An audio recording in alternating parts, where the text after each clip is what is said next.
Good morning students. कैसे हैं आप सभी? अच्छे हैं? Very good. होमवर्क कर रहे हैं आप सभी अपना साथ में? होमवर्क बेटा अपना जितना डेली आपको कराया जाता है उसको अपना साथ साथ में पढ़ते रहना है, ठीक है? कि आज हम अपना एक नया चैप्टर स्टार्ट कर रहे हैं इकोनॉमिक्स से। पहला चैप्टर है हमारा the story of village Palampur. The story of village Palampur, ठीक है। तो ये जो स्टोरी ऑफ विलेज पालमपुर है इसमें बताया गया है कि इस पूरे चैप्टर के अंदर ये एक इमेजिनरी विलेज है जिसके बारे में हम बता रहे हैं, काल्पनिक गांव है, ठीक है। इसके बारे में ये चैप्टर जो हमें बताना चाहता है, ये चैप्टर है कि हम प्रोडक्शन सर्विस और गुड्स का जो प्रोडक्शन करते हैं वो कैसे करते हैं, किन किन चीज़ों की हमें आवश्यकता होती है, ठीक है, कौन कौन से उसके लिए हमारे पास सोर्सेज होते हैं, ठीक है। ये सारी चीज़ें हम इस चैप्टर में रीड करेंगे। जैसे कि यह बताया, farming is the main activity in the Palampur village where several other activities such as small scale manufacturing, dairy, transport etcetera are carried out on a limited scale. These production activities need various types of resources, natural resources, man-made items, human efforts, money, etc. As we read through the story of the Palampur, we will learn how various resources combine to produce the desired goods and services in the village. इसके through उसने यही बताया कि जो भी हमारे पास जो activities ये प्रोडक्शन में कर रहे हैं उनमें नेचुरल रिसोर्सेज भी यूज़ करते हैं, मैन मेड आइटम्स होते हैं, ह्यूमन एफर्ट्स होते हैं, मनी एट्सेट्रा वो यूज़ करते हैं अपनी एक्टिविटीज़ को कंप्लीट करने के लिए, प्रोडक्शन के लिए। जैसे कि हमने पढ़ा है कि we learn how various resources combine to produce the desire goods and services in the village, कि किस प्रकार से डिफरेंट वेज रिसोर्सेज के कंबाइन होने से हमने एक डिज़ायरेबल गुड्स, जो डिज़ायर्ड गुड्स थे जिनकी हमें आवश्यकता थी और सर्विसेज की, उनको हमने प्रोड्यूस किया है। इंट्रोडक्शन, अब इंट्रोडक्शन दिया है, ये उस गांव का इंट्रोडक्शन दिया है, ठीक है। Palampur is well connected with the neighbour village and towns.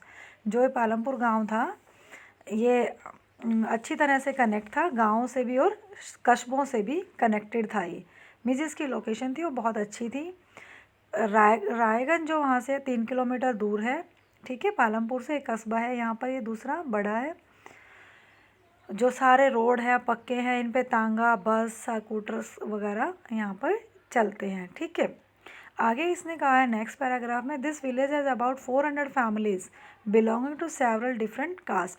Different caste की यहाँ पे 450 फैमिलीज रहती हैं।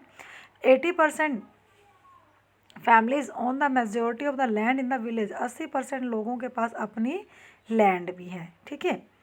These houses some of them quite large are made of bricks with cement plastering. कहता है कि कुछ इसमें से घर जो हैं वो मैक्सिमम के पक्के घर हैं। Dalits comprise 1/3 of the population and live in the corner of the village. और जो दलित लोग हैं वो 1/3 पॉपुलेशन है और वो कहाँ रहती है? गांव के एक अलग कोने में रहती है वो, ठीक है। उनके घर किससे बने हुए? मड और स्ट्रा से बने। Most of houses have electric connection. कहता है गाँव में जितने भी घर हैं उन सब में इलेक्ट्रिक कनेक्शन है, बिजली कनेक्शन है। Electric powers all the tube wells in the fields and it's use in the various types of the small business. कहते हैं कि जो बिजली है वहाँ पर बिजली का जो सप्लाई हो रही है उससे वो क्या करते हैं, अपने खेतों में ट्यूबवेल चलाते हैं, घरों में तो जा ही रही थी, और छोटे छोटे बिजनेस जो कर रहे हैं वहाँ पर भी उसकी सप्लाई हो रही है। कहते हैं कि 2 प्राइमरी स्कूल्स हैं, 1 हाई स्कूल है वहाँ पर, ठीक है। There is a primary health centre run by the government and 1 private dispensary where the sick are treated. वो भी क्या बताया कि स्कूल भी है वहाँ पर और प्राइमरी हेल्थ सेंटर भी है जो गवर्नमेंट का है, और प्राइवेट डिस्पेंसरी भी है जहाँ पर लोग जब बीमार होते हैं तो वो अपना इलाज कराने वहाँ पर जाते हैं। तो जो अभी हमने इसके इंट्रोडक्शन में जो चीज़ें पढ़ी उसमें बताया गया है कि जो पालमपुर गांव है वो कैसा है। तो ये बताता है कि वो एक the description about the shows that the Palampur has a fairly well developed system of road transport, electricity, irrigation, schools and the health center। कहता है कि वो एक वेल ऑर्गेनाइज और डेवलप गांव है जिसके अंदर स्कूल भी है, रोड है, ट्रांसपोर्ट है, बिजली है और हेल्थ फैसिलिटीज़ वगैरह सब कुछ है। ठीक है। The story of the Palampur an imaginary village will take us through the different types of production activities in the villages. इसमें हम जो है डिफरेंट प्रोडक्शन एक्टिविटीज़ करते हैं। ठीक है। In village across India farming is the main production activity. इस village में ही नहीं बल्कि कहता है कि पूरे इंडिया में ही हमारा जो मेन प्रोडक्शन एक्टिविटी है वो क्या है, फार्मिंग है। ठीक है। The other production activities refers to as a non farming activities. इस गांव में फार्मिंग एक्टिविटीज़ तो हमारे कहीं करते ही करते हैं, नॉन फार्मिंग एक्टिविटीज़ भी ये लोग करते हैं। नॉन फार्मिंग एक्टिविटीज़ में हमारी कौन कौन सी आती हैं, जैसे कि ट्रांसपोर्ट आ गया, मैन्युफैक्चरिंग आ गया, शॉपकीपिंग आ गई। ये सब क्या है, हमारी नॉन एग्रीकल्चरल एक्टिविटीज़ हैं। ठीक है। तो हम दो प्रकार की एक्टिविटीज़ करते हैं, एग्रीकल्चर है ना, नॉन एग्रीकल्चर। अब इसने दिखाया है ऑर्गेनाइजेशन ऑफ प्रोडक्शन, उत्पादन का संगठन। जो भी हम प्रोडक्शन करते हैं वो उसका ऑर्गेनाइजेशन कैसे होता है, किन किन चीज़ों की हमें उसमें ज़रूरत होती है। पहला पॉइंट तो इसने कहा है the aim of production. Production का एम क्या है, is to produce the goods and services that we want. कहता है कि उन सर्विस और वस्तुओं का उत्पादन करना है जिनकी हमें आवश्यकता होती है। There are 4 requirements for the production of the goods and services. अब कहता है कि जब हम प्रोडक्शन करते हैं तो हमें वहाँ पर कुछ ना कुछ चीज़ों की रिक्वायरमेंट्स होती है। प्रोडक्शन करने के लिए कोई भी चीज़ का हम निर्माण करते हैं, बनाते हैं, उत्पादन करते हैं तो हमें किसी ना किसी चीज़ की आवश्यकता होती है। मान लो अगर आपको चाय ही बनानी है तो चाय बनाने के लिए आपको किस किस चीज़ की ज़रूरत होगी, दूध की, चीनी की, है ना, पानी की, अदरक की, गैस की, इन सभी चीज़ों की हमें ज़रूरत होगी। तो ऐसे ही जब भी हम कोई भी चीज़ प्रोड्यूस कर रहे हैं, ठीक है, जहाँ सर्विस और गुड्स का जब प्रोडक्शन होता है तो वहाँ पे हमें मेन 4 चीज़ों की ज़रूरत होती है। ठीक है। The first requirement is land. सबसे पहले हमें क्या चाहिए, लैंड, जो हमारा एक नेचुरल रिसोर्सेज है। वाटर, फॉरेस्ट, मिनरल एट्सेट्रा भी हमें उसमें चाहिए। तो पहले हमारी है रिक्वायरमेंट्स लैंड, कि जब तक हमारे पास ज़मीन नहीं होगी किसी भी चीज़ को प्रोड्यूस करने के लिए, मान लो मुझे चाय बनाने के, चाय ही हमें बनानी थी तो चाय पत्ती कहाँ पे प्रोड्यूस होगी, लैंड पे। हमारे पास लैंड ही नहीं होगी तो चाय पत्ती कहाँ से आएगी। ठीक है। तो पहले चीज़ चाहिए हमें लैंड। दूसरी है लेबर। अब लेबर भी चाहिए, खेतों में अगर काम कर रहे हैं तो भी हमें आदमी मजदूर चाहिए, अगर किसी इंडस्ट्रीज़ में काम कर रहे हैं हम तो भी हमें वहाँ पर भी मज़दूरों की ज़रूरत होती है। Some production activities require highly educated worker to perform the necessary task. कहता है कई कई चीज़ें जगह ऐसी होती है जहाँ हमें हाई स्किल्ड वर्कर्स की ज़रूरत होती है। ठीक है।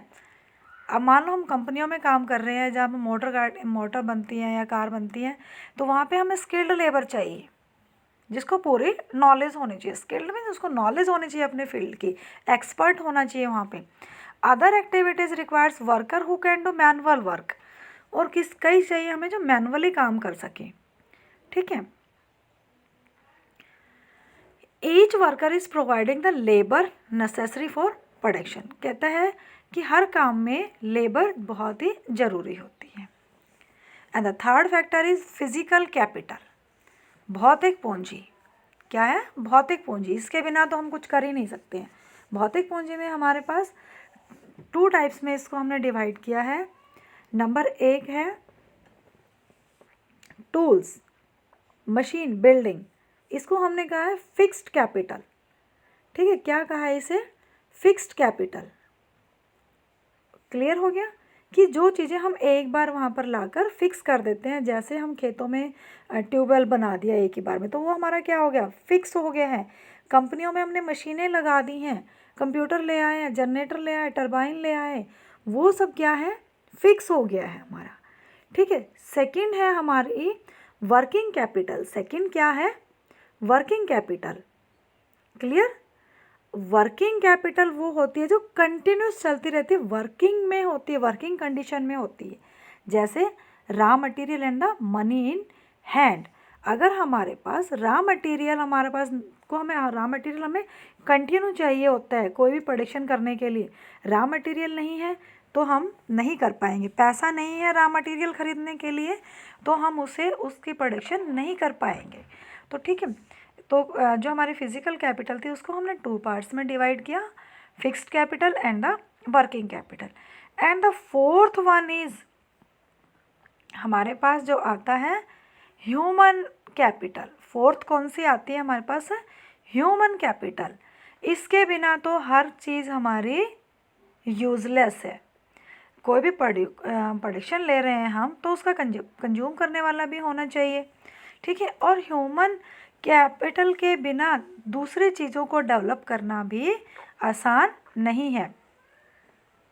आगे कहा है in the picture identify the labour and the fix capital use in the production. कहते हैं लेबर लगी हुई है और फिक्स कैपिटल है, फिक्स कैपिटल में मशीनें लगी हुई हैं, है ना। रॉ मटेरियल में इन्होंने धागा यहाँ पे डाला हुआ है। Every production is organise by the combined land, labour, physical capital and the human capital. ये सभी चीज़ें क्या हैं कि हमें कोई भी प्रोडक्शन देने के लिए इन सारी चीज़ों को ऑर्गेनाइज करना बहुत ही ज़रूरी होता है, जिसमें लैंड भी चाहिए, लेबर भी चाहिए और physical capital and the human capital. इन सभी को हमने क्या कहा है? Factors of production. तो ये सब क्या है? हमारे फैक्टर्स ऑफ प्रोडक्शन। ठीक है, आज इतना ही। कल हम इसको आगे लेंगे farming in the Palampur. Palampur गाँव में फार्मिंग कैसे होती है।